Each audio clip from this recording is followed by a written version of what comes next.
Hey, what's up guys, and welcome back to my channel, Free Because I Know.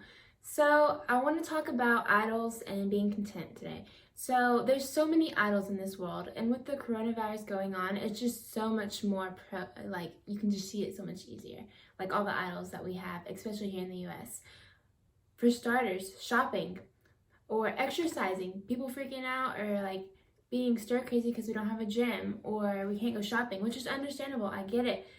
But sometimes those things can be put ahead of God, in front of God, and they can become idols, as well as education and jobs. These things have been really taken away from us during this time. A lot of these things, we've been limited to them. And I've noticed that, or God's shown me that these are a lot of things that are idols in this world today. And I can completely relate, and I'm not just saying people, but me as well, because sometimes I feel that I put school ahead of God. I make it an idol. And I think a lot of people can relate to whether it's work or shopping. I love to shop, or exercise, whatever it is. I feel like we put these things as idols. And 1 Timothy 4:8 says, "Physical training is good, but training for godliness is much better, promising benefits in this life and in the life to come." Right here, see, it says physical training is good. And it can be the same for your knowledge. We want to get, smarter. We want to be fit. It's good, but training for godliness is much better, promising benefits in this life and the life to come. This is so much more important to God.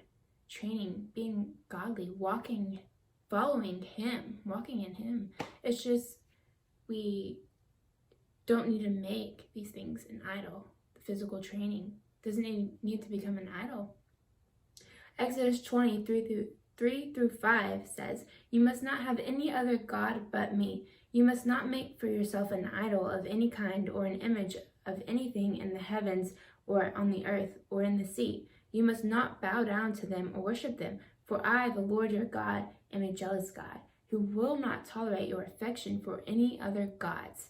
See, right here it says that He's a jealous God, and He's not going to tolerate, can't speak. It's a Wednesday, hump day. Stay with me here. But He will not tolerate your affection for any other gods. The Lord's like, no, do not put anything above me. Do not make, say, TV a idol, whatever it is. I know this is hard. I know this is convicting some people, stinging you in the gut or whatever, stabbing you in the heart. I don't know. I understand. Trust me. I've had to. It's discipline. We have self-control, guys, and we got to use it. Okay, so contentment. I have another verse. I have a few verses, actually, as always. Is Proverbs 13:25. "The godly eat to their heart's content, but the belly of the wicked goes hungry." So contentment. That's another huge thing that I see during this coronavirus. Contentment. Being content where you're at, where God has put you. During this time, we've had to stay home a lot of the times, right? And we're getting stir crazy, which is understandable. But the Lord says to be content in every situation and wherever you're at. The godly eat to their heart's content. So if we're walking with God, following Him, the godly eats to their heart is content. Your heart will be content and full of joy and peace. That's the definition of content, really. I looked it up. So, but the belly of the wicked goes hungry. So the wicked, they go hungry and they feel like they need to go somewhere or do something maybe, or move around. Yes, it's good to stay, busy and to do things, but you can be content as well. 1 Timothy 6:7-8 says, "After all, we brought nothing with us when we came into this world, and we can't take anything with us when we leave it. So if we have enough food and clothing, let us be content." So simple. So if we have enough to live, let us be content. Let us be content. Man, I pray that. I pray that for me and for y'all.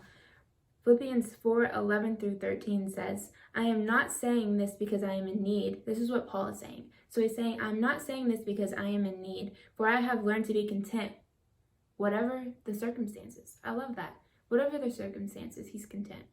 I know what it is to be in need, and I know what it is to have plenty. I have learned the secret of being content in any and every situation, whether well-fed or hungry, whether living in plenty or in want. I can do all things through him who gives me strength. You know, that famous saying right there, I can do all things through Christ who strengthens me. Right at the end, this is Paul talking. And he's saying he's had plenty and he's had nothing. And he's learned to be content in all those situations. So when we're at home and we think we have nothing, he's saying be content, be content. And he said he's learned to be content in that. And it says, I can do all things through Christ who strengthens me. Right there, it says that. Because God knows how difficult being content can be. So right here, Paul says, I can do all things through Christ who gives me strength. He says that after he says being content. Like, wow, right? It's so powerful being content.